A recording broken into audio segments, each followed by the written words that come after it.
Hello and welcome, this is JeansenVaars. In this video I'm gonna explain how you can play Fate RPG on your own solo. I'm using here a tabletop simulator just to make it as an example, a visual example for you. You can apply this on your own analog setup or also use this great 3D VTT tool. I'm gonna explain how Fate works for those of you who don't know how it works. So you can skip ahead if you know already how it works and jump into the example. So first I'm gonna explain the basics of Fate. We're gonna make a character together, and afterwards we're gonna make a quick short introduction to an RPG session using plot unfolding machine, game unfolding machine, and prompting questions, my games. But of course you can use any Oracle system or solo RPG system of your preference. In this video the focus is Fate as a system to play solo and why it's great to get going with it. Let's get started. Before we jump into the systematic rules of how to play Fate and how to create a character, I want to spend 1 or 2 minutes explaining like why play Fate and what is it good for and when is it not good to play Fate. So this topic alone could take an entire video, but to make it super simple, Fate is a narrative first kind of game. That means it's great if you are interested in developing a good or interesting story, when the drama and characters' backstories are relevant, and when you want to place the setting and the world your characters are in to be actually impactful in every single one of your scenes. The way this works already is that when we'll see the characters in a minute, you will see that the characters are almost a blank sheet. What you will do is describe your characters in terms of sentences called aspects. These sentences are super freeform, so making a character will actually take you, I don't know, 5-10 minutes to make, and it's really systematically simple. These aspects or sentences describe who your characters are and what they can do in the world they are in, with the meaning of the words that you give in. So for example, if you're playing Simba Realm, which is dark fantasy setting, you include in these sentences vocabulary from these sentences. We will see some examples in a minute. So Fate is great if you're interested about the story and the plot you're going to unfold across your game. And if you're playing in a group, also have everybody participate without thinking so much about balance and so on. What is it not great for? It's not great for, and this is an opinion, a dungeon crawl or heavy crunch games where your characters are meant to gain experience and become more powerful and gain items and, I don't know, try to compare each other who has the most defense or who has the bigger damage. Fate is actually quite balanced across all characters. Everybody is making use of the same systems under the same fundamentals, which are these sentences, and all of the sentences across all characters will have mechanically similar impact in the game. So I could go on, but if you're into like developing a super cool story, doing world building, exploring narrative approaches, putting drama in your games, Fate is great. If you're like more like you want to win that sword with fire damage +3 against undead, then it might not be the great, but Fate can still do a lot of that by incorporating narrative elements of your items in your characters too. So try it out, and with this, let's go back and see how to create characters in Fate. So some basics about Fate. I'm not gonna explain as in detail as the book does. However, I'm gonna focus on a pragmatic way to explain you how it works. This is the Fate character sheet. So to put it simply, your character is made of a name, a description, that's typical. You have something called aspects, which are like short sentences that describe what your characters can do or who they are. These 5 aspects by default are high concept, which is the most important one, like the very general overview of who your character is, a trouble, which is something they are struggling with, and 3 other aspects. So in Fate Core, usually one of these 3 aspects is also a relationship aspect with any of the other characters in the round. What's important to notice here is that these aspects enable you to do things with your character. So we're gonna see some examples now, but if you say that the high concept of your character is a sorcerer of the forest, then that might enable you to do certain things that someone who is not a sorcerer of the forest can do. Screen stunts are cheats, essentially things that really make your character unique. Like, even if there are 2 sorcerers of the forest as characters, stunts are things of which each of those characters can do special things in special circumstances. So now the Fate Core books is pretty permissive. You get to be creative with these, but in the most typical scenario you get a +2 when you are using some skill under certain conditions. So you come up with that concept and the system allows you to do it. That's the great thing about Fate. The aspects are sentences you write down, there's no rules. The stunts are also sentences of extra bonuses in specific circumstances, and then the skills are the core bonuses you get when doing certain things. Essentially, doing a character is very straightforward. It's very low mechanically complex, but of course the challenge is with this creativity of having or coming up with ideas for things your characters can do. Next, it will be the extras. The extras are optional in Fate, so you don't have to go that deep, but if any of your character gets any special item, special thing, like that's usually something transient, that's something that's not permanent about them, it's in the extras. Down there are 2 bars, physical and mental stress. These are like essentially HP, but they work differently. These are like tracks that get consumed before you take an actual impactful consequence in your character. So you see to the right side, there's a list of consequences. These are like actual injuries or permanent effects your characters take. So that's the essential of Fate system. Very on a nutshell. It will make more sense with some examples. So let's get started with some characters. Alright, so here we are. In this game example, I'm gonna play some sort of dark fantasy. I have already 2 figures here, figurines to play with. This is Kyron and this is Lyana. So pretty like nothing on the context so far, but just that we're gonna play some dark fantasy game. And I have here a background picture which we can use like as a reference or inspiration. Let's say we are somewhere in this region, right? That's all I know, so I'm gonna keep it simple just for explanatory purposes. I have here the Book of Fate as well with the list of skills. Here's the list of skills that we're gonna distribute in our character, so I wanted to have it handy around here. So we're gonna be here. I'm gonna name him Kyron.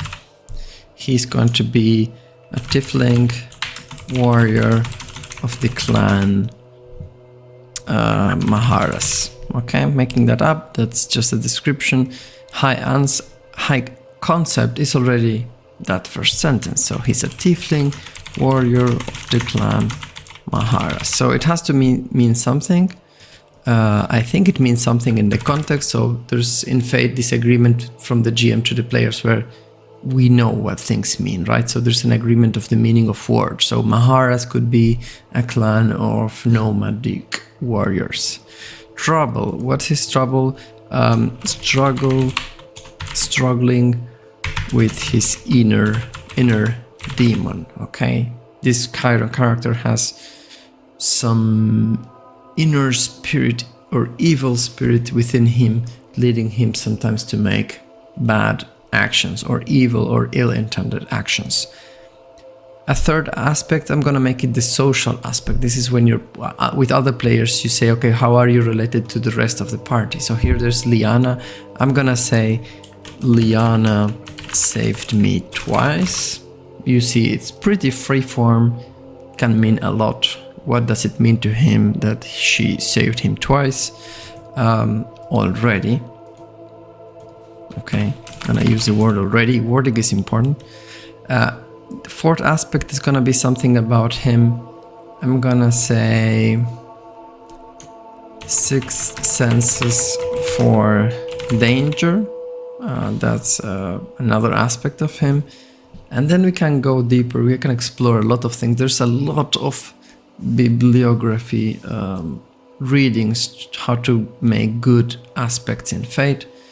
I'm gonna be pragmatic here, but I'm gonna put something personal about him, which is the evil in me grants me unpredictable powers. Okay, so this is the here. The evil in me grants me unpredictable powers. So this says a lot. This is what Fate wants you to be like. Evil in me says something, unpredictable powers. There's a lot of content in this character. It seems a character who's been struggling with both himself, the clan Maharas who may be looking for him. He's got a struggle.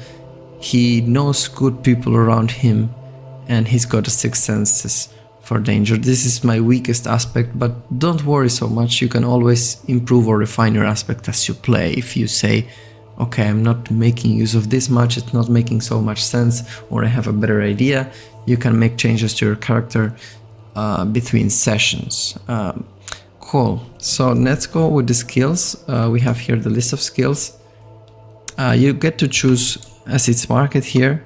1 at +4, 2 at +3, 3 at +2, and 1 and 4 at +1. I'm gonna use the fourth is probably fight. He's definitely a fighting character, so I'm gonna put that as his maximum skill.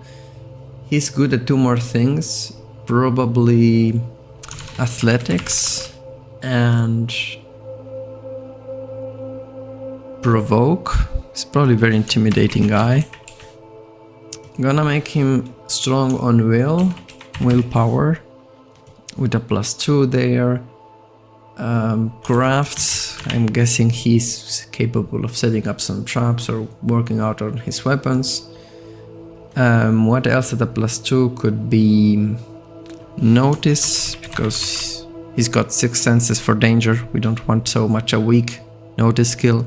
And then 4 skills at a +1, which could be deceive, stealth, shoot, maybe he can throw some spears, and last but not least, burglary.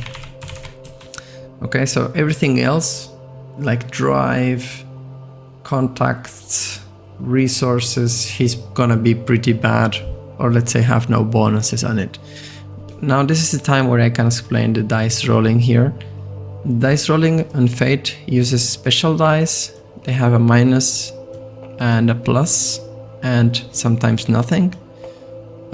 What you do is roll always in 4 of these dice, and then for every plus you do a +1, and for every minus a -1, plus the base of your skill.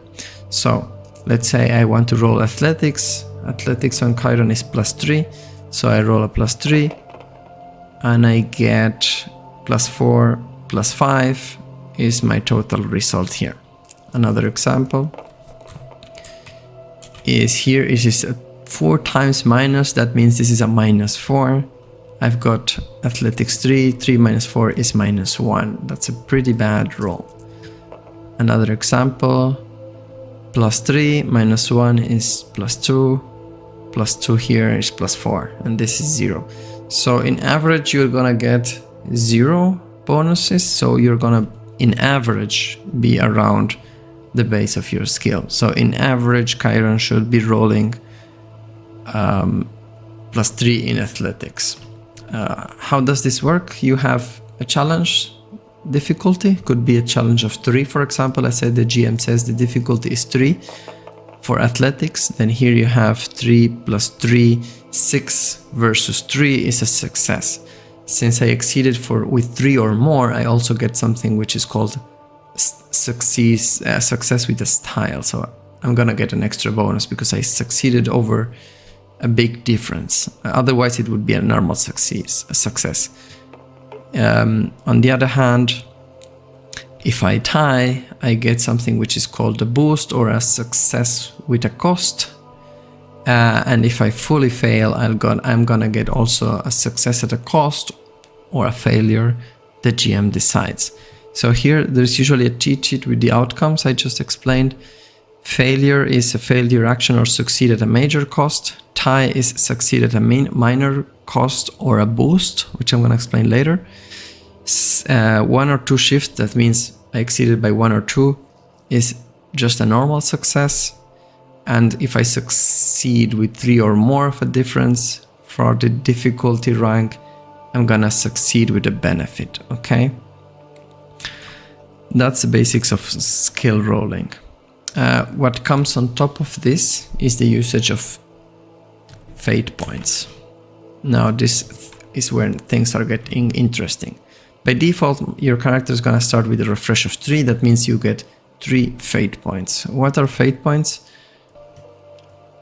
Okay, these are representing my fate points. What are fate points? Fate points are limited by nature. They are a meta currency of the game that allow me to make use of my aspects in essence.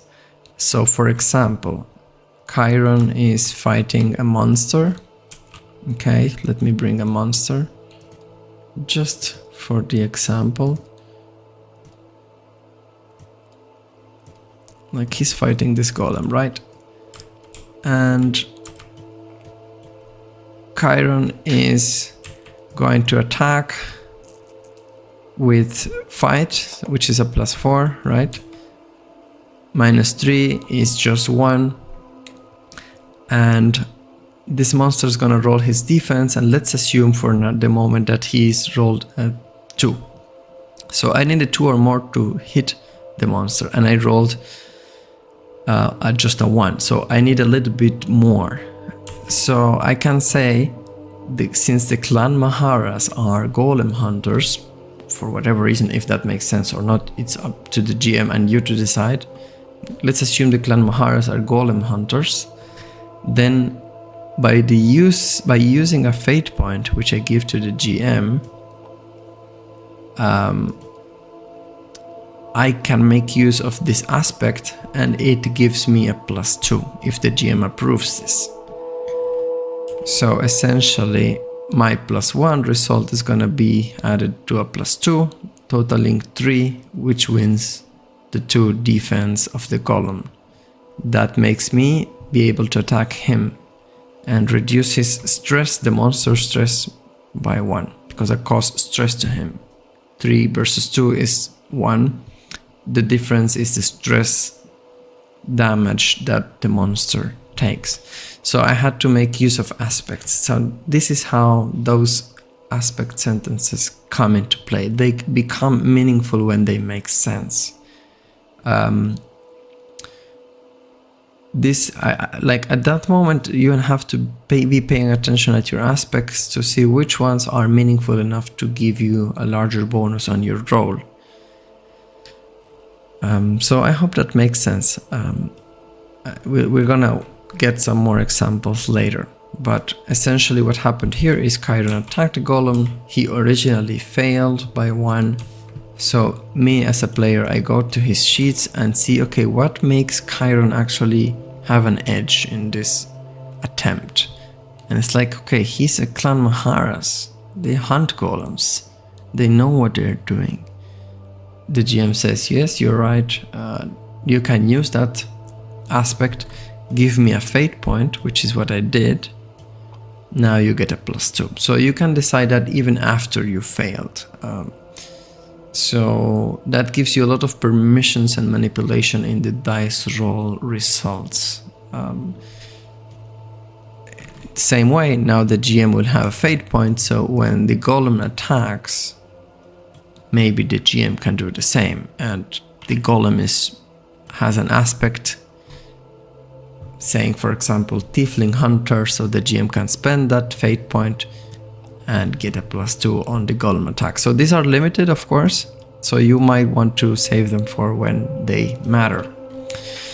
All players have the same thing. Once every session, this fate point refreshes, restart, and you get all the fate points again. So essentially, if you're playing solo, one advice I would give is do not refresh the fate points so fast, because in solo RPG usually those sessions are much shorter. So believe me, you will want to be limited on fate points. If you refresh them too often, then you're gonna break this balance of the game. It's meant to be scarce, or a scarce resource.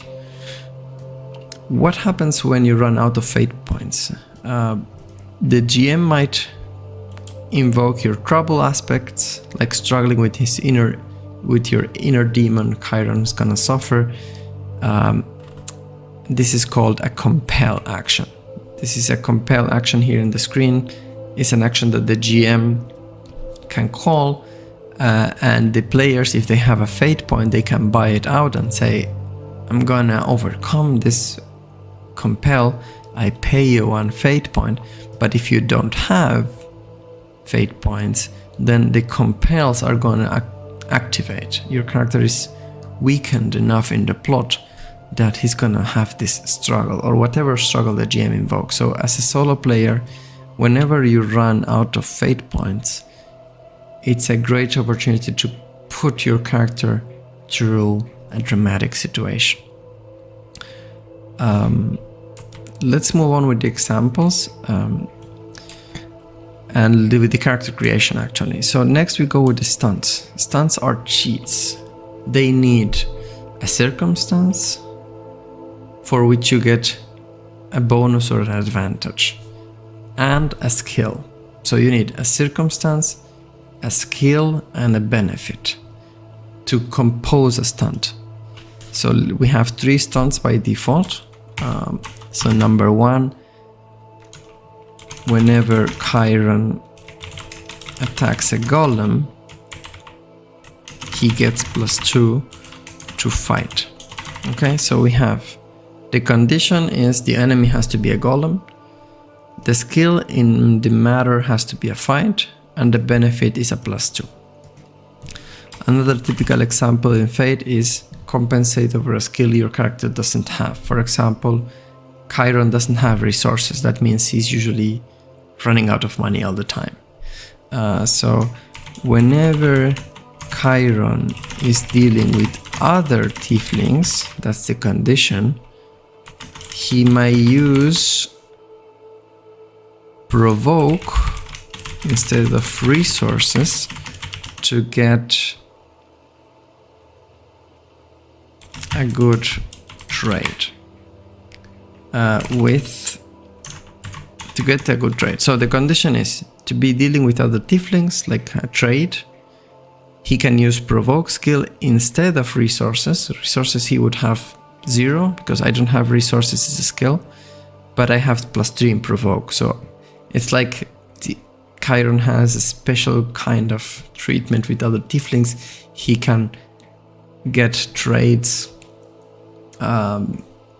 much better than he would get trades with others that are non-tieflings. That's one stunt. So you see, I'm making up his powers, his abilities. A third kind of aspect could be something cheating with the physical stress or healing, but usually the GM can negotiate with you if your stunt is too powerful. What he might say is, okay, you can use this if you pay 1 fate point. But so for example, by paying 1 fate point, a moderate consequence can become a mild consequence. So for example, a moderate consequence is bleeding arm. If I pay a fate point, the bleeding arm, I make it like as just a scratch in the arm. So I'm gonna call this stunt rapid healing. Usually stunts, fate focuses on the narrative of things, so give things their names. So for example, the other one is Tiefling Negotiator, and the first stunt is called Golem Hunter. Okay, that's it. Cool. So who is Lyana? She is High Cleric of, I don't know, Helm, whatever. I'm gonna make it a bit faster. You take your time to make good characters. Put them in the setting they correspond to.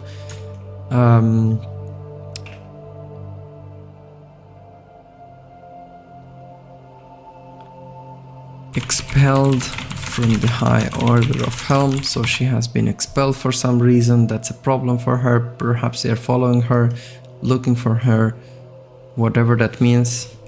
It's up to the story. Kyron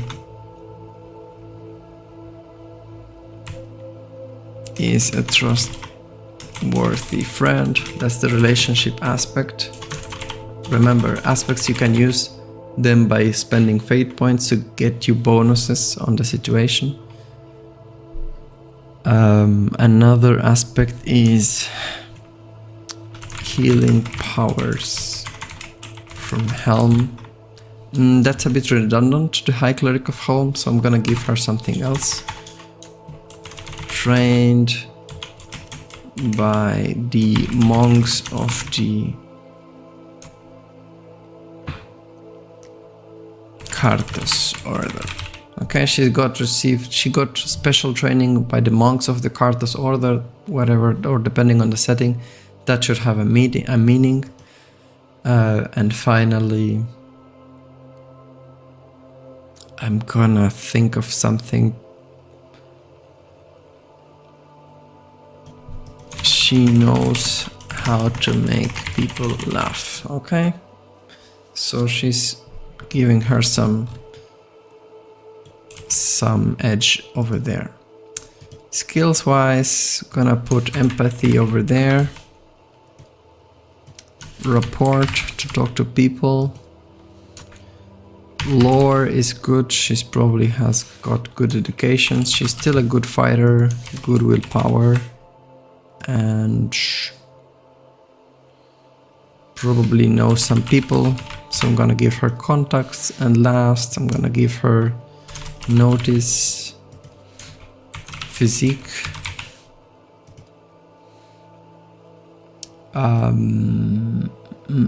investigate, and drive. Maybe she knows how to ride a horse. Stunts, gonna make just one for now. +2 when healing. So I need a benefit, that's a +2. I need a skill, so +2 on what? On first I'm gonna make her able to heal with empathy. So understanding is the stunt. She can heal using empathy instead of crafts. That's a stunt, it's a cheat. I'm cheating with the game, with the skill I don't have. Second, I'm gonna get Helm Healer, +2 empathy when healing.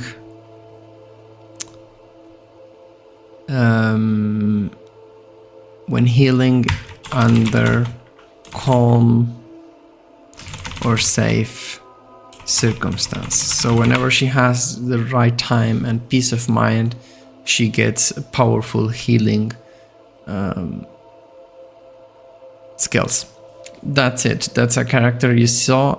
I could put the setting in the character. I could customize her. I could give her special powers. I could give her more maybe one extra, she could have like Helm's Maze, which gets a +2 stress when hitting undead. Okay, that's it. With that we can already get going. Alright, let's move on with actual playing of an example. So everything in Fate is actually as an aspect. Aspects, as you can see, are these sentences that make your characters who they are. Everything also in the game is an aspect, even the game itself. Let's see what we mean with that. Let's take one of these cards. The game, with the game unfolding machine, let's get a world truth. The location we know, so let's go to the background problem. 19. Chaos, despair, pandemonium, outsiders, aliens, survival, the apocalypse. Cool. So what I make up of this is, by this image there seems to be a dark temple here, falling large statue. So something happened at a holy level. So I'm gonna call this game The Fall of the Gods, okay? Let's get a plot hook. My characters are somewhere in this region, maybe they're in a camp. They are looking for an explanation or to understand what happened for whatever reason. Let's get a plot hook. I roll another dice, 18. You're attacked or directly engaged. This is how the game begins. And the mission will be a 12 to transport someone to safety. So the characters are transporting someone, maybe to explore this. They are transporting maybe some priests of some deity, and they get attacked on the way. This is a pretty generic start. So our characters are traveling here along a caravan, and we've got this as an aspect. That's all we know. Let's get some initial lead. D20, 19. Someone is willing to betray our enemy. So who is our enemy? I'm gonna say there are golems, since we mentioned golems before, protecting this. And there's someone in this area who knows how to get past the golems, but we need to find that someone. So the first scene, we're in the caravan. I'm gonna roleplay. This video is very long, so I'm not gonna get into the details of solo role-playing, but let me know if you'd like to get an explaining session of how could we play this. And eventually your characters are gonna get into deeper this area to look for this person based on some rumors and research. Fast forward, we're using plot unfolding machine to generate one scene, a scene prompt. I roll a d10, I get an 8. That's a hinder an active thread. So the threads that we have are probably related to this temple deity situation. So there's a hindering. Maybe we figure out that the person who did know about the golems and how to get into the old temple, the sacred temple, is found dead. Let's say there's an opportunity for the characters to notice a trap. How does Fate work with that? First, I will take a look at my characters and see their notice roll. Kyron has notice +2, and he has a 6 senses for danger, so that means Kyron could be the scout leading the party. So I think there's a trap, probably a difficulty 2 to spot. I ask Kyron to roll notice. I take my dice. He's got notice +2, as you can see here. Notice is +2. I rolled only a plus, so that's a total of +3. That's a success. Kyron finds the trap. Eventually they investigate who set the trap, whatever. I'm gonna use game unfolding machine to come up with a plot discovery. So I'm gonna roll a d20 on useful finding. I get a 12. The characters will eventually find a way to convince or get someone's help. So someone sets a trap. That leads me there's someone who's setting this trap, preventing from others to get into the temple. That makes me think someone good intended is preventing people from entering the dangerous temple. We need to find this person. We trace their tracks. She knows how to make people laugh. She has this aspect here, so she can eventually end up convincing this person to letting us pass, promise him we are here just to help. Let's say Lyana wants to roll empathy. She's got a +4. But this guy is very ill-mooded and he rolls a very high will. So let's say the difficulty is 5. Or even let's make it harder, 6. She rolls and she gets a -1 to her initial roll, which she gets empathy +3 against 6. She's losing very bad. What she can do, since she knows how to make people laugh, she begins to tell a joke. As a player, you need to roleplay. What's the joke? Maybe she makes fun of her clothes, she makes a comparison, she invokes a funny sentence from her temple. And I think it makes sense, so I spend 1 fate point and I get that +2 to get a this disadvantage against the difficulty. I would still be failing, so I need an extra push. Since she's a high cleric of Helm, she's trustworthy. So I think she's also able of spending an extra fate point from her own pool, by the way, this is coming from her, to get an extra +2, totaling +4, spending 2 fate points, which is a lot. Eventually, she succeeds, and this is how Fate is great at narrative and role-playing. She had to come up with things, make use of her aspect. She made use of her being a high cleric of Helm. She's trustworthy character. She also knows how to make people laugh. She used all of these to overcome a challenging person, non-violently. Moving up to the story, they let the characters pass, this weird guy, and he shares the wisdom how to make the golems open the door of the temple. I'm gonna stop the example here, but as you can see, Fate is just like any other RPG.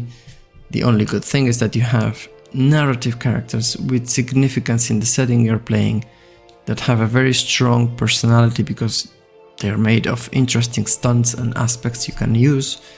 The dice rolling is easy and simple. You make use of those fate points whenever you're not enough for the roll. And I would need to make just another video to explain the combat, but combats and battles are doable.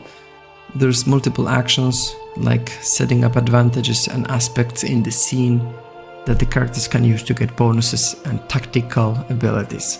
But I think this is good enough, at least to motivate you to play Fate and show you how simple and fun it can be and how easy it is to set up characters in your game. If you like this kind of video, please let me know, share your feedback, subscribe, and looking forward to hear what you think about Fate in solo RPG. Bye bye.